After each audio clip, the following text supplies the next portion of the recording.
Hindi pa man lumilipas ang 5 minuto, agad nang narespondihan at naaresto ng San Miguel Municipal Police Station ang isang lalaking nagbabanta habang armado ng baril matapos ang agarang ulat mula sa komunidad. Ito ay patunay ng pinaigting na presensya at quick response strategy ng kanilang himpilan bilang tugon sa direktiba ni Chief PNP Police General Nicolas Torre III laban sa mga loose firearms at posibleng banta sa seguridad. Patrolwoman Pearl Cristalin Javier sa report. Ng mga tauhan ng San Miguel Municipal Police Station ang isang lalaki sa loob lamang ng 5 minuto matapos magpakita ng mapanganib na pag-uugali sa publiko kabilang ang pagbabanta habang armado ng baril sa Barangay San Juan, San Miguel, Bulacan.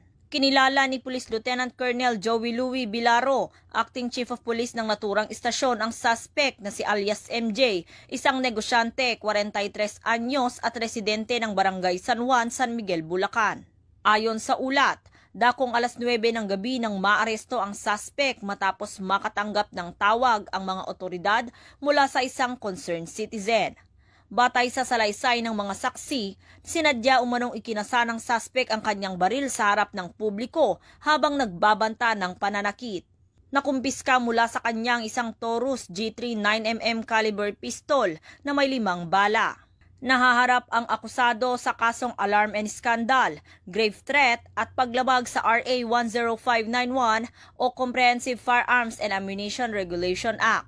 Tinitiyak ni Police Colonel Angel L. Garciliano, Acting Provincial Director ng Bulacan Police Provincial Office, ang matatag at maagap na aksyon ng mga kapulisan sa bawat sulok ng lalawigan.